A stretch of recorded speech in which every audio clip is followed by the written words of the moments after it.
बरसात की घनी रात थी। पटना बस स्टैंड पर धुंध और गीली मिट्टी की गंध फैली हुई थी और प्लेटफॉर्म की आखिरी छोर पर खड़ी पुरानी लाल पीली बस अपनी बुझती टिमटिमाती हेडलाइट्स के साथ किसी मरे हुए जानवर की तरह लग रही थी। ड्राइवर रमेश सिगरेट का आखिरी कश खींचकर राख झाड़ता है और भारी कदमों से बस की ओर बढ़ता है। उसके पीछे क्लीनर धर्मेंद्र भी चला रहा था, जिसके चेहरे पर साफ डर झलक रहा था।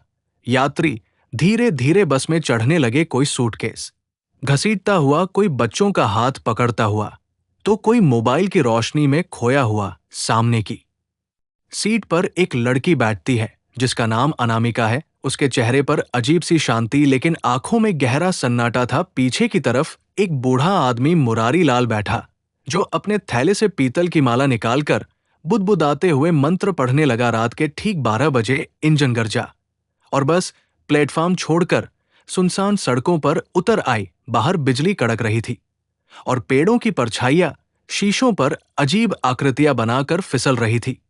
रमेश स्टीयरिंग थामे आगे देख रहा था। तभी अचानक उसे सड़क पर सफेद कपड़ों में खड़ी एक औरत दिखाई दी। रमेश ने ब्रेक मारा। यात्री चीख पड़े, लेकिन जब बस रुकी तो वहां कुछ भी नहीं था। सड़क सूनी थी और बस के अंदर एक सर्द खामोशी फैल गई। बस अब शहर की आखिरी बत्तियां पीछे छोड़ चुकी थी और सामने फैला अंधेरा और भी गाढ़ा हो चुका था। सड़क दोनों ओर से घने पेड़ों से घिरी हुई थी, जिनकी डालियां हवा में ऐसे झूम रही थी मानो किसी दानव के हाथ रास्ता रोकने के लिए फैल रहे हो। बारिश अब धाराओं में गिर रही थी। वाइपर लगातार शीशे पर रगड़ खा रहे थे, लेकिन सड़क फिर भी धुंधली ही दिखाई दे रही थी। इंजन की घर घर आवाज और टायरों के नीचे पानी की छपाक छपाक मिलकर एक अजीब डरावना संगीत बना रहे थे, जो यात्रियों के दिलों में बेचैनी भर रहा था। रमेश की आंखें सड़क पर गड़ी थी, लेकिन हर बिजली की चमक पर उसे लगता कि पेड़ों के बीच कोई खड़ा है। धर्मेंद्र धीरे धीरे कहता, यह रास्ता सही नहीं लग रहा। अनामिका खिड़की से बाहर देखती रही। उसका चेहरा सफेद और आंखें खाली हो चुकी थी। तभी बस के अंदर एक अजीब गंध फैल गई, जैसे गीली मिट्टी और जले लोहे की बदबू। यात्री नाक ढकने लगे। मुरारी लाल अपनी माला और तेजी से फेरने लगे। तभी अचानक हवा का झोंका आया और खिड़की का कांच अंदर की ओर दबा, जैसे बाहर से किसी ने धक्का दिया हो। सब घबरा गए और जब खिड़की दोबारा बंद की गई तो कांच पर लंबे टेढ़े मेढ़े उंगलियों का निशान था। रमेश ने देखा तो उसके हाथ कांप गए, लेकिन उसने बस संभाली। अचानक बिजली चमकी और 100 मीटर दूर सड़क पर एक काला साया दिखाई दिया, इतना ऊंचा कि पेड़ों से भी बड़ा। अगले ही पल अंधेरा छा गया और जब दोबारा देखा तो वहां कुछ नहीं था। यात्री घबरा गए और मुरारी लाल कांपती आवाज में बोले, ये मौत का रास्ता है जिस पर चलने वाला कभी वापस नहीं लौटता। बस बेकाबू रफ्तार से दौड़ रही थी। बाहर तूफान चीख रहा था और यात्री सन्न बैठे थे। तभी अचानक आगे की विंडशील्ड पर धप की भारी आवाज हुई और पूरा शीशा गाढ़े लाल खून से भर गया, मानो किसी इंसान का शरीर चकनाचूर होकर चिपक गया हो।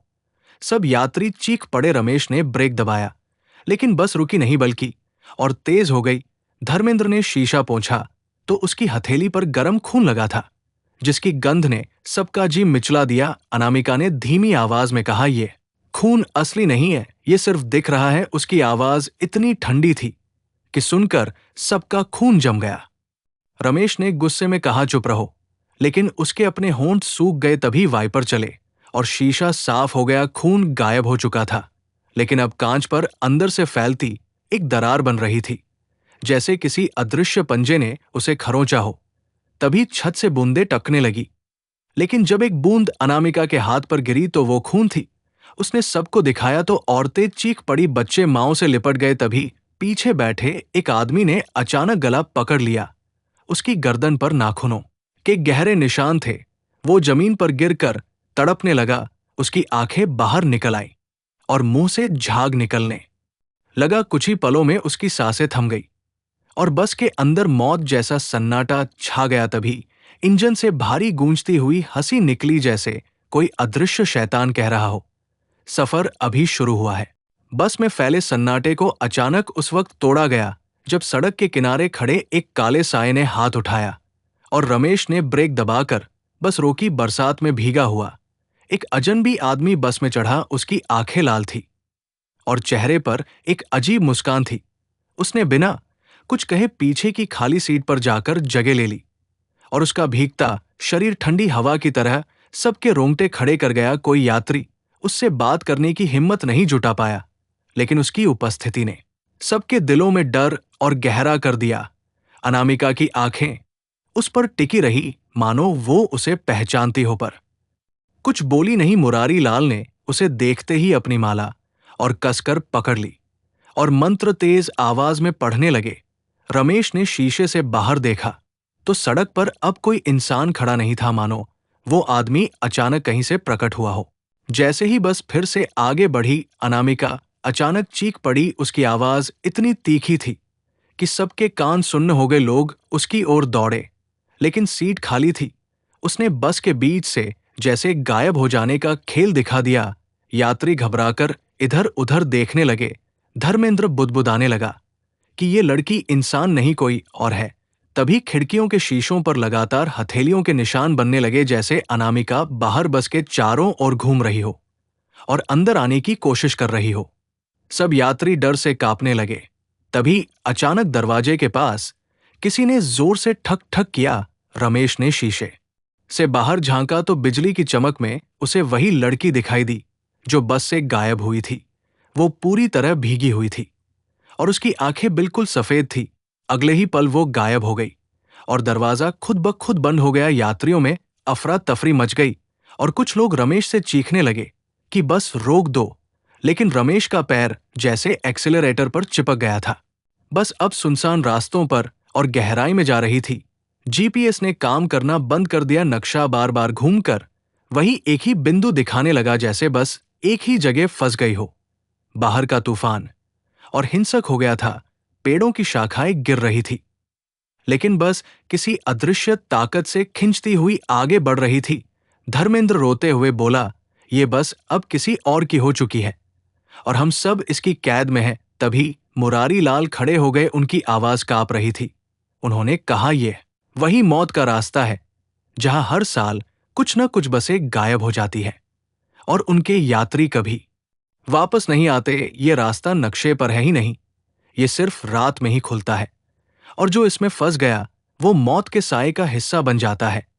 यात्रियों में डर और गहरा हो गया। कोई प्रार्थना करने लगा, कोई सिर पकड़कर बैठ गया और रमेश के माथे पर पसीना ऐसे बह रहा था जैसे वो सब कुछ जानता हो पर सच छिपा रहा हो। मुरारी लाल की कांपती आवाज गूंज रही थी। उन्होंने कहा कि ये सड़क साधारण नहीं, ये नरक का रास्ता है। यहां हर यात्री को उसके पाप के हिसाब से सजा मिलती है और जो बचना चाहता है वो भी बच नहीं सकता। सब यात्री उनकी बात सुनकर और घबरा गए। तभी पीछे से एक महिला अचानक गायब हो गई। उसकी सीट खाली थी, लेकिन उसकी दुपट्टा वही पड़ा था, मानो उसे किसी ने पलक झपकते ही खींच लिया हो। यात्रियों ने चारों तरफ देखा पर कोई निशान नहीं मिला। तभी बस की छत से जोर जोर की ठक ठक की आवाजें आने लगी, जैसे कोई भारी चीज ऊपर भाग रही हो। बच्चे रोने लगे और औरतें चीखने लगी। रमेश ने गाड़ी तेज कर दी, लेकिन आवाजें और तेज होती चली गई। अचानक खिड़की से झांकने वाले यात्री ने देखा कि छत पर वही अजनबी आदमी बैठा है जिसने कुछ देर पहले बस में चढ़ा था। उसकी लाल आंखें चमक रही थी और वो खून से सना हुआ हंस रहा था। अगले ही पल वो गायब हो गया, लेकिन खून की धारियां शीशों पर बहती रहीं। ड्राइवर रमेश की आंखें अब डर से फटी जा रही थी। उसने धर्मेंद्र से कहा कि ये सब उसे पहले से पता था। तभी धर्मेंद्र चुप हो गया और उसकी गर्दन झुक गई। यात्री उसे घेरकर पूछने लगे तो उसने रोते हुए बताया कि कुछ साल पहले इसी रास्ते पर रमेश ने एक पूरी बस को हादसे में झोंक दिया था और दर्जनों लोग मारे गए थे। उन्हीं आत्माओं का बदला लेने के लिए ये रास्ता हर साल खुलता है और जो बस इसमें फंसती है वो मौत की शिकार हो जाती है। सब यात्री ये सुनकर हक्का बक्का रह गए। तभी बस के पीछे से एक आदमी अचानक खून उगलने लगा। उसका पूरा शरीर कांपता हुआ सीट पर गिर गया और उसकी आंखें हमेशा के लिए बंद हो गई। मुरारी लाल चिल्लाए कि ये मौत का हिसाब शुरू हो चुका है और अब कोई नहीं बचेगा। बस की छत पर फिर वही ठक ठक गूंजी और हवा में एक डरावनी चीख फैल गई। अब एक एक कर यात्री गायब होने लगे। कोई सीट से उठकर खड़ा हुआ और पलक झपकते ही उसकी जगह खाली रह गई। कोई खिड़की के पास बैठा था और अचानक उसका कांच टूटकर खुला और वो अंधेरे में खिंच गया। बस में सिर्फ सिसकियां और चीखें रह गई। रमेश स्टीयरिंग पर जकड़ा हुआ था। उसकी आंखें लाल हो चुकी थी, जैसे वो खुद अब इंसान न रहा हो। धर्मेंद्र ने पीछे मुड़कर देखा तो आधी बस खाली थी। बचने वाले यात्री अपनी जान की भीख मांग रहे थे, लेकिन उनकी चीखें सुनने वाला कोई नहीं था। तभी अचानक बस के इंजन से गहरी गूंज निकली और आवाज आई, सफर अभी खत्म नहीं हुआ, ये तो शुरुआत है। और अगले ही पल बस के आगे सड़क गायब हो गई, जैसे वे सब शून्य में उतर रहे हों। बस अब शून्य जैसे अंधेरे में उतर चुकी थी। यात्रियों को लग रहा था कि वे सड़क पर नहीं बल्कि किसी विशाल कब्रिस्तान में दौड़ रहे हैं। बस के अंदर अचानक सड़ांध की गंध भर गई, जैसे सड़ते हुए शव चारों तरफ रखे हों। सबने नाक दबाई, लेकिन गंध और तेज हो गई। धर्मेंद्र डरते डरते बोला, ये वही आत्माएं हैं जो मर चुकी हैं और अब हमारे बीच है। तभी सामने की सीट पर बैठे एक यात्री ने चीख मार दी। उसका पूरा शरीर नीला पड़ गया। उसकी नाक, कान और मुंह से खून बहने लगा। वो तड़पता रहा और देखते ही देखते उसकी खोपड़ी की हड्डियां बाहर झांकने लगी। बाकी लोग चीखते हुए दूर हट गए, लेकिन बस की हर सीट से अब किसी न किसी यात्री की चीखें उठने लगी, जैसे सबके पाप एक साथ खुल रहे हों। रमेश पसीने में भीग रहा था, लेकिन स्टीयरिंग छोड़ नहीं पा रहा था। उसकी आंखों में भय और अपराध बोध दोनों थे।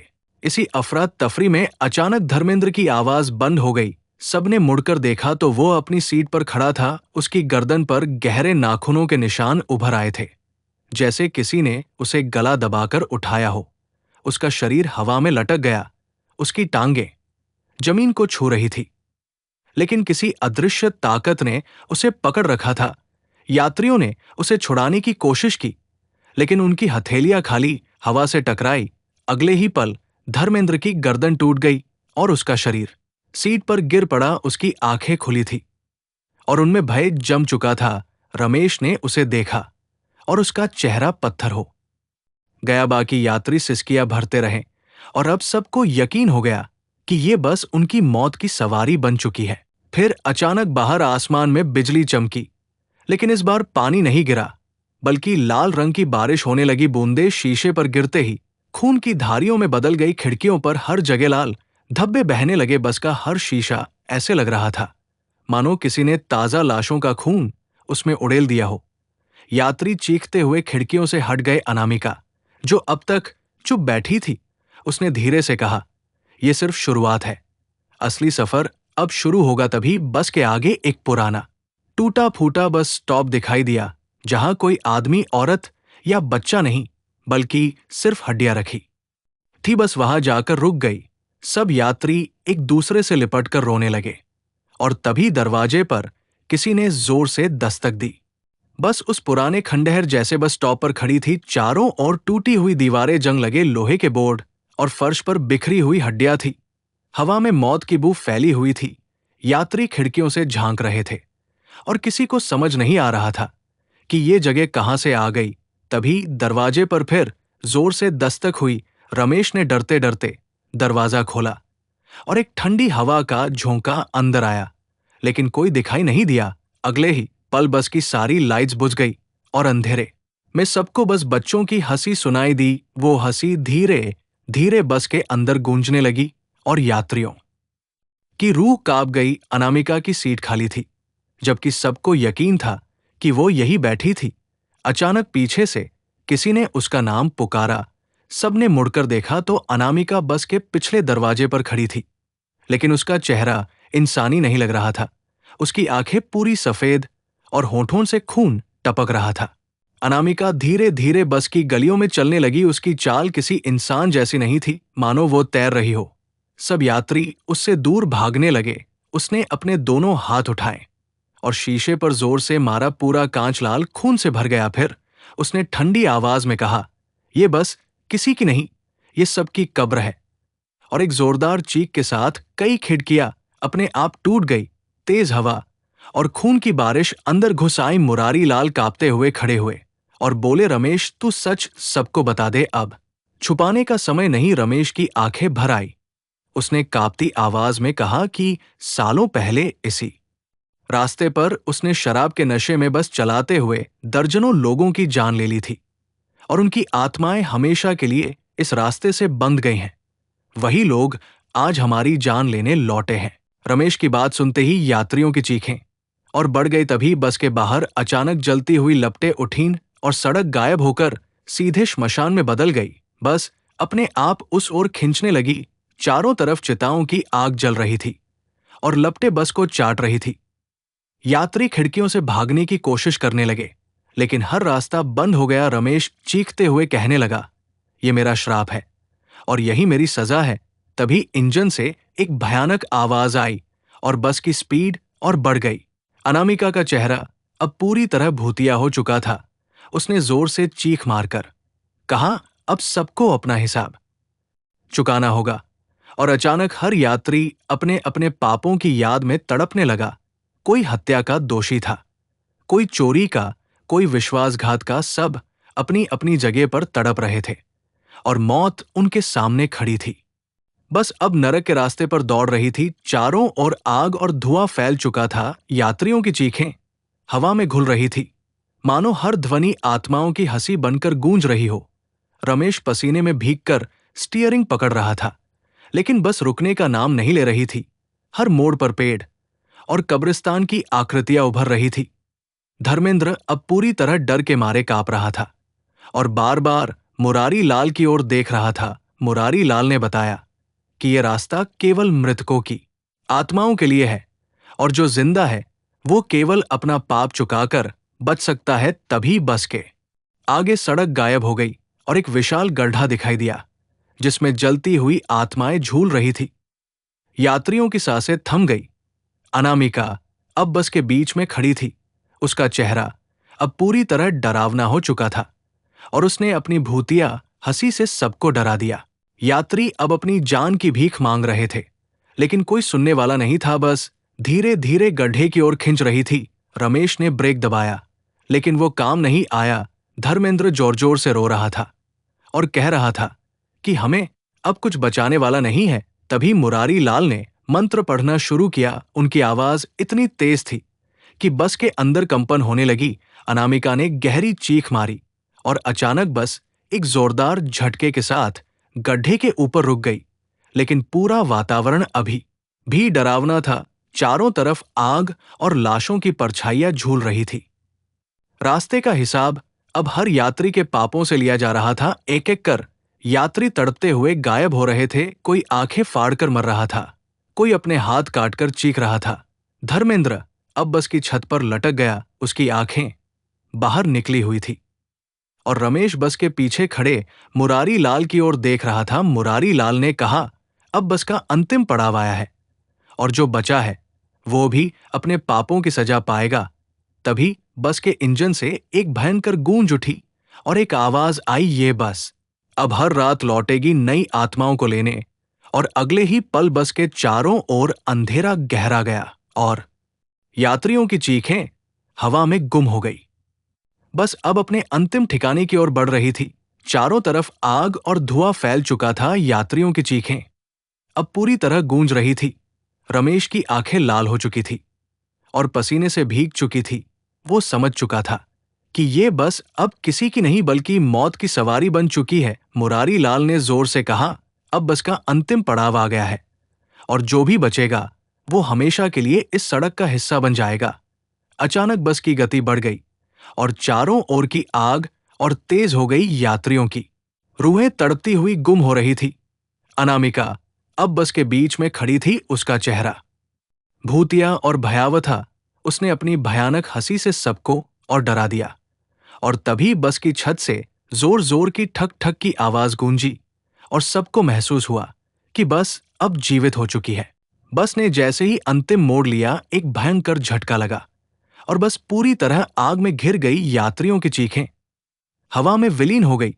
कुछ ही पल में बस की सारी सीटें खाली हो गई और बस अब केवल धुआं, आग और लाल रोशनी का घर बन गई थी। रमेश और धर्मेंद्र अब बस में नहीं थे, लेकिन उनकी आत्माएं उस सन्नाटे में अटकी रह गई थी। अनामिका की हंसी अब बस के अंदर गूंज रही थी और मुरारी लाल की माला हवा में तैर रही थी। बस की चारों तरफ अंधेरा फैल गया और तभी एक आवाज गूंजी, अब ये बस हर रात नई आत्माओं को लेने लौटेगी और सड़क पर हर नया यात्री उसका अगला शिकार होगा। धीरे धीरे बस की आग बुझ गई, लेकिन रात का अंधेरा और खौफ अब भी वहां था, मानो बस हमेशा के लिए वही खड़ी हो गई हो और जो कोई भी उसके सामने आए वो कभी वापस नहीं लौट पाएगा। बस अब केवल भूतिया स्मृति बनकर हर रात उसी सुनसान हाईवे पर लौटती है नए यात्री लेने और मौत का सफर शुरू करने के लिए। बस अब हाईवे पर दौड़ रही थी और चारों ओर का अंधेरा जैसे जीवित हो गया हो। पेड़ों की शाखाएं लगातार खड़खड़ कर रही थी और सड़क पर अचानक दिखती लाल आंचल जैसी रोशनी यात्रियों के दिलों में आतंक भर रही थी। अनामिका अब पीछे की सीटों में घूम रही थी। उसकी आंखें पूरी तरह सफेद हो चुकी थी और उसके भीगे बाल हवा में झूल रहे थे, जैसे उसकी उपस्थिति से हवा भी ठंडी हो गई हो। धर्मेंद्र बार बार मंत्र पढ़ रहा था, लेकिन उसकी आवाज कांप रही थी और बस के अंदर हर तरफ खौफनाक आवाजें गूंज रही थी। यात्रियों की सांसें तेज हो गई और कोई भी अपने स्थान पर सुरक्षित नहीं था। अचानक एक यात्री अपने आप उठ खड़ा हुआ और अगले पल उसकी गर्दन पूरी तरह मरोड़ गई। उसके मुंह से लाल झाग निकलने लगा और शरीर हवा में अटक गया। बाकी लोग चीखते हुए पीछे हट गए। रमेश ने स्टीयरिंग पकड़ा, लेकिन बस अब उसकी सुनती नहीं थी। इंजन की गर्राहट अब कुछ और ही स्वर में बदल गई, जैसे मृत आत्माओं की हंसी और चीखें मिश्रित हो रही हों। रास्ते के किनारे अचानक खड़े कुछ अजीब झाड़ियां हिलने लगी और उनमें से पारदर्शी धुंधली आकृतियां बाहर झांक रही थी। कुछ तो बस के अंदर की सीटों के पास आकर खड़े हो गए, जैसे उन्हें बस के भीतर आने का अधिकार हो। मुरारी लाल जोर जोर से मंत्र बोल रहे थे और उनका शरीर कांप रहा था। अचानक बस के पीछे से एक यात्री गायब हो गया। उसकी सीट खाली रह गई, लेकिन खून की धारियां शीशे पर फैल गई। बच्चों की चीखें और औरतों की सिसकियां अब पूरे बस में गूंज रही थी। रमेश अब पूरी तरह भय और अपराध बोध में डूब गया था। उसे समझ आ रहा था कि ये बस अब उसका नियंत्रण छोड़ चुकी है और जो कुछ भी हो रहा है वो सिर्फ मृत्यु और आत्माओं की योजना का हिस्सा है। अनामिका अचानक बस के बीच से खड़ी हो गई। उसकी हंसी अब इतनी तेज थी कि जैसे बस की दीवारें कांपने लगी। यात्रियों के अपने अपने पापों और अपराधों की यादें अचानक उनकी आंखों के सामने उभर आई। कोई हत्या का दोषी था, कोई चोरी का, कोई विश्वासघात का। सब अपनी अपनी जगह पर तड़पने लगे और बस के इंजन से बार बार गहरी गूंजती आवाजें निकलने लगी, जो जैसे कह रही हों, तुम सभी अब मेरी गिरफ्त में हो। बस के बाहर अचानक बिजली चमकी और एक विशाल साया सड़क पर खड़ा हो गया। उसकी आकृति इतनी बड़ी थी कि पेड़ों और बस की तुलना में भी विशाल लग रही थी। अचानक साया गायब हुआ और बस की गति बढ़ गई। धर्मेंद्र और मुरारी लाल अब पूरी तरह अपने मंत्रों और माला के सहारे ही यात्रियों को बचाने की कोशिश कर रहे थे, लेकिन उनके शब्द हवा में खो रहे थे। बस अब किसी सुनसान पुल पर पहुंच गई, जहां नीचे गहरी खाई थी। बारिश इतनी तेज थी कि टायरों के नीचे पानी उछलकर खौफनाक आवाजें बना रहा था। अनामिका अब बस के पिछले हिस्से में खड़ी थी और उसके हाथ से लाल चमकती बूंदें गिर रही थी, जैसे हर बूंद किसी यात्री की आत्मा को छू रही हो। रमेश ने ब्रेक दबाया, लेकिन बस रुकने का नाम नहीं ले रही थी। यात्रियों ने अपनी जान बचाने के लिए जोर जोर से चिल्लाना शुरू किया और किसी ने अपने पापों के लिए प्रार्थना करनी शुरू कर दी। अचानक बस की छत पर ठक ठक की आवाजें गूंजने लगी और हर सीट पर अलग अलग घटनाएं घटने लगी। किसी का चेहरा विकृत हो गया, किसी के हाथ अचानक हवा में गायब हो गए, किसी के पैरों से खून बहने लगा और कुछ यात्रियों की आत्माएं बस के अंधेरे में खिंच गई। इस तरह बस अब केवल एक वाहन नहीं, बल्कि मृत्यु का जीवित प्रतीक बन चुकी थी। अनामिका की भूतिया हंसी, मुरारी लाल के मंत्र और रमेश का भय अब पूरी तरह बस के अंदर और बाहर फैले खौफ के साथ घुल गया था। रात का अंधेरा, बारिश और जंगल की परछाइयां अब बस में उतर चुकी थी और जो यात्री अब भी जिंदा थे वे बस के आगे आने वाले हर मोड़ और डरावनी घटना के लिए पूरी तरह नाजुक हो चुके थे। ये बस अब हर रात नई आत्माओं को लेने लौटेगी और हर मोड़ पर मौत का खेल खेलती रहेगी। यही उसका भयावह नियम बन चुका था। बस अब एक सुनसान मोड़ पर पहुंच गई, जहां चारों ओर केवल धुंध, बारिश और टूटी हुई पेड़ों की शाखाएं थी। सड़क पर कभी कभी चमकती हुई लाल लाइटें यात्रियों के चेहरे पर भय के छायाचित्र छोड़ रही थी। अनामिका अब पीछे की सीटों में घूम रही थी और उसकी आंखें सफेद, चमकती हुई थी, जैसे अंदर कोई और आत्मा उसका नियंत्रण कर रही हो। उसका भीगा हुआ बाल हवा में झूलते हुए बस की छत पर गूंजती आवाजों के साथ मिश्रित हो रहे थे। रमेश अब पूरी तरह सन्न था और उसके हाथ स्टीयरिंग पर कसकर चिपके थे, लेकिन बस अब उसकी सुनती नहीं थी।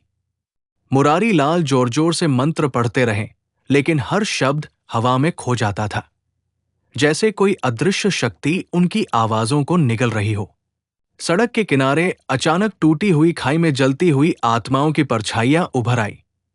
उनमें से कुछ सीधे बस के शीशों में टकरा रही थी। यात्री अपनी सीटों पर डर के मारे सिकुड़ गए और बच्चे जोर जोर से रोने लगे। अचानक पीछे से एक यात्री गायब हो गया। उसकी सीट पर सिर्फ खून का लाल धब्बा रह गया। किसी ने हाथ बढ़ाया तो हाथ हवा में ही रह गया। बस अब केवल धुआं, आग और भय का घर बन गई थी। धर्मेंद्र की आवाज कांप रही थी और वो लगातार मंत्र पढ़ रहा था, लेकिन बस में हर तरफ अजीब, भयावह आवाजें गूंज रही थी, जैसे मृत आत्माएं बस के अंदर घूम रही हों और हर यात्री की आत्मा को छू रही हों। अनामिका अब बस के बीच में खड़ी थी। उसकी भूतिया हंसी अब इतनी तेज थी कि दीवारें और छत कांपने लगी। यात्रियों के अपने अपने पाप और अपराध अचानक उनकी आंखों के सामने जीवित हो गए। कोई हत्या का दोषी था, कोई चोरी का और कोई विश्वासघात का। सभी यात्री अब अपनी अपनी जगह पर तड़प रहे थे।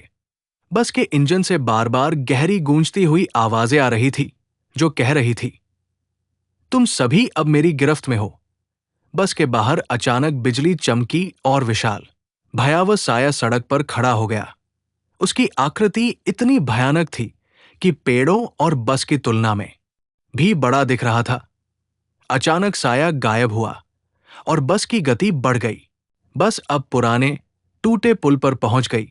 नीचे गहरी खाई थी। बारिश इतनी तेज थी कि पानी के छींटे टायरों से उछलकर डरावनी आवाजें बना रहे थे।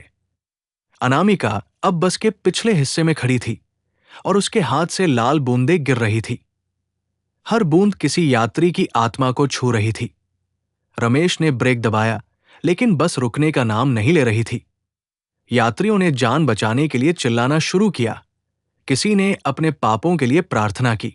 अचानक बस की छत पर ठक ठक की आवाज गूंजी और हर सीट पर अलग अलग भयावह घटनाएं घटने लगी।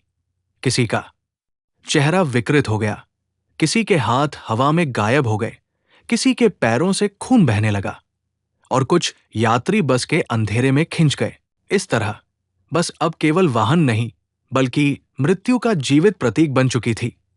अनामिका की भूतिया हंसी, मुरारी लाल के मंत्र और रमेश का भय अब पूरी तरह बस के अंदर और बाहर फैले खौफ के साथ घुल गया था। रात का अंधेरा, बारिश और जंगल की परछाइयां बस में उतर चुकी थी, और जो यात्री अब भी जिंदा थे, वे बस के अगले मोड़ और हर भयावह घटना के लिए पूरी तरह नाजुक हो चुके थे। ये बस अब हर रात नई आत्माओं को लेने लौटेगी और हर मोड़ पर मौत का खेल खेलती रहेगी। यही उसका भयावह नियम बन चुका था। बस अब पुराने जंगल के बीचों बीच पहुंची, जहां चारों तरफ घना अंधेरा और घनी धुंध फैली हुई थी। पेड़ों की शाखाएं हवा में ऐसे हिल रही थी, जैसे किसी अदृश्य हाथ से यात्री को खींचने की कोशिश कर रही हों। बारिश की बूंदें शीशों पर लगातार टकरा रही थी और टकराते ही लाल रंग की धारियां बन रही थी। यात्रियों का दिल तेजी से धड़क रहा था। बच्चे रो रहे थे और औरतें जोर जोर से चीख रही थी। रमेश स्टीयरिंग कसकर पकड़कर बस को नियंत्रित करने की कोशिश कर रहा था, लेकिन बस अब उसकी सुनती नहीं थी। धर्मेंद्र मंत्र पढ़ते हुए अपने हाथ ऊपर उठा रहा था, लेकिन हर शब्द हवा में खो जाता था। बस के अंदर अजीब आवाजें और परछाइयां चारों तरफ फैल रही थी। अनामिका अब बस के बीच में खड़ी थी। उसकी आंखें पूरी तरह चमक रही थी और भीगे बाल हवा में झूल रहे थे। उसकी हंसी इतनी तेज थी कि बस के भीतर दीवारें और छत कांपने लगी। सड़क के किनारे अचानक कुछ जलती हुई परछाइयां उभर आई। उनमें से कुछ सीधे बस के शीशों में टकरा रही थी। यात्रियों की आंखें फैल गई। किसी का हाथ हवा में रह गया, किसी का चेहरा विकृत हो गया, किसी के पैरों से खून बहने लगा और कुछ यात्री बस के अंधेरे में खिंच गए। रमेश अब पूरी तरह सन्न था। उसे समझ आ गया कि ये बस अब सिर्फ वाहन नहीं बल्कि मौत का जीवित प्रतीक बन चुकी है। मुरारी लाल जोर जोर से मंत्र पढ़ते रहे, लेकिन बस के अंदर हर तरफ खौफनाक आवाजें गूंज रही थी, जैसे मृत आत्माएं बस के अंदर घूम रही हों और हर यात्री की आत्मा को छू रही हों। अनामिका अब बस के पिछले हिस्से में खड़ी थी। उसके हाथ से लाल बूंदें गिर रही थी, जैसे हर बूंद किसी यात्री की आत्मा को छू रही हो। अचानक एक यात्री अपने आप उठ खड़ा हुआ और उसकी गर्दन मरोड़ गई। उसकी आंखें बाहर निकल आई और उसका शरीर हवा में अटक गया। बाकी लोग चीखते हुए पीछे हट गए। बस अब केवल धुआं, आग और भय का घर बन चुकी थी। अचानक बस के इंजन से गहरी, गूंजती हुई आवाजें निकली जो कह रही थी, तुम सभी अब मेरी गिरफ्त में हो। बस के बाहर बिजली चमकी और विशाल, भयावह साया सड़क पर खड़ा हो गया। उसकी आकृति इतनी भयानक थी कि पेड़ों और बस की तुलना में भी बड़ा लग रहा था। अचानक साया गायब हुआ और बस की गति बढ़ गई। बस अब पुराने, टूटे पुल पर पहुंच गई। नीचे गहरी खाई थी। बारिश इतनी तेज थी कि पानी के छींटे टायरों से उछलकर डरावनी आवाजें बना रहे थे। यात्रियों ने जान बचाने के लिए जोर जोर से चिल्लाना शुरू किया और अपने पापों के लिए प्रार्थना करने लगे। अचानक बस की छत पर ठक ठक की आवाजें गूंजने लगी और हर सीट पर अलग अलग भयावह घटनाएं घटने लगी। किसी का चेहरा विकृत हो गया, किसी के हाथ हवा में गायब हो गए, किसी के पैरों से खून बहने लगा और कुछ यात्रियों की आत्माएं बस के अंधेरे में खिंच गई। इस तरह बस अब केवल वाहन नहीं बल्कि मृत्यु का जीवित प्रतीक बन चुकी थी। अनामिका की भूतिया हंसी, मुरारी लाल के मंत्र और रमेश का भय अब पूरी तरह बस के अंदर और बाहर फैले खौफ के साथ घुल गया था। रात का अंधेरा, बारिश और जंगल की परछाइयां बस में उतर चुकी थी और जो यात्री अब भी जिंदा थे, वे बस के अगले मोड़ और हर भयावह घटना के लिए पूरी तरह नाजुक हो चुके थे। ये बस अब हर रात नई आत्माओं को लेने लौटेगी और हर मोड़ पर मौत का खेल खेलती रहेगी। यही उसका भयावह नियम बन चुका था। बस अब जंगल के सबसे सुनसान हिस्से में पहुंच गई थी, जहां चारों ओर केवल घना अंधेरा, धुंध और टूटे हुए पेड़ ही दिखाई दे रहे थे। बारिश इतनी तेज थी कि टायरों के नीचे पानी उछलकर डरावनी आवाजें बना रहा था। यात्रियों के चेहरे पर डर और भय स्पष्ट था। बच्चे जोर जोर से रो रहे थे और औरतें सिसक रही थी। रमेश स्टीयरिंग कसकर पकड़कर बस को नियंत्रित करने की कोशिश कर रहा था, लेकिन बस अब उसकी सुनती नहीं थी। धर्मेंद्र मंत्र पढ़ते हुए अपने हाथ ऊपर उठा रहा था, लेकिन हर शब्द हवा में खो जाता था। बस के अंदर अजीब आवाजें, खड़ाहट और परछाइयां चारों तरफ फैल रही थी। अनामिका अब बस के बीच में खड़ी थी। उसकी आंखें पूरी तरह चमक रही थी और भीगे बाल हवा में झूल रहे थे।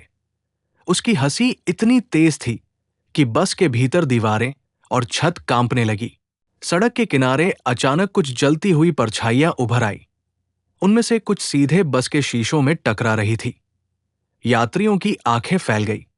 किसी का हाथ हवा में रह गया, किसी का चेहरा विकृत हो गया, किसी के पैरों से खून बहने लगा और कुछ यात्री बस के अंधेरे में खिंच गए। रमेश अब पूरी तरह सन्न था। उसे समझ आ गया कि ये बस अब सिर्फ वाहन नहीं बल्कि मौत का जीवित प्रतीक बन चुकी है। मुरारी लाल जोर जोर से मंत्र पढ़ते रहे, लेकिन बस के अंदर हर तरफ खौफनाक आवाजें गूंज रही थी, जैसे मृत आत्माएं बस के अंदर घूम रही हों और हर यात्री की आत्मा को छू रही हों। अनामिका अब बस के पिछले हिस्से में खड़ी थी। उसके हाथ से लाल बूंदें गिर रही थी, जैसे हर बूंद किसी यात्री की आत्मा को छू रही हो। अचानक एक यात्री अपने आप उठ खड़ा हुआ और उसकी गर्दन मरोड़ गई। उसकी आंखें बाहर निकल आई और उसका शरीर हवा में अटक गया। बाकी लोग चीखते हुए पीछे हट गए। बस अब केवल धुआं, आग और भय का घर बन चुकी थी। अचानक बस के इंजन से गहरी, गूंजती हुई आवाजें निकली जो कह रही थी, तुम सभी अब मेरी गिरफ्त में हो। बस के बाहर बिजली चमकी और विशाल, भयावह साया सड़क पर खड़ा हो गया। उसकी आकृति इतनी भयानक थी कि पेड़ों और बस की तुलना में भी बड़ा लग रहा था। अचानक साया गायब हुआ और बस की गति बढ़ गई। बस अब पुराने, टूटे पुल पर पहुंच गई। नीचे गहरी खाई थी। यात्रियों ने जान बचाने के लिए जोर जोर से चिल्लाना शुरू किया और अपने पापों के लिए प्रार्थना करने लगे। अचानक बस की छत पर ठक ठक की आवाजें गूंजने लगी और हर सीट पर अलग अलग भयावह घटनाएं घटने लगी। किसी का चेहरा विकृत हो गया, किसी के हाथ हवा में गायब हो गए, किसी के पैरों से खून बहने लगा और कुछ यात्रियों की आत्माएं बस के अंधेरे में खिंच गई। बस अब केवल वाहन नहीं, बल्कि मृत्यु का जीवित प्रतीक बन चुकी थी। अनामिका की भूतिया हंसी, मुरारी लाल के मंत्र और रमेश का भय अब पूरी तरह बस के अंदर और बाहर फैले खौफ के साथ घुल गया था। रात का अंधेरा, बारिश और जंगल की परछाइयां बस में उतर चुकी थी और जो यात्री अब भी जिंदा थे, वे बस के अगले मोड़ और हर भयावह घटना के लिए पूरी तरह नाजुक हो चुके थे। ये बस अब हर रात नई आत्माओं को लेने लौटेगी और हर मोड़ पर मौत का खेल खेलती रहेगी। यही उसका भयावह नियम बन चुका था।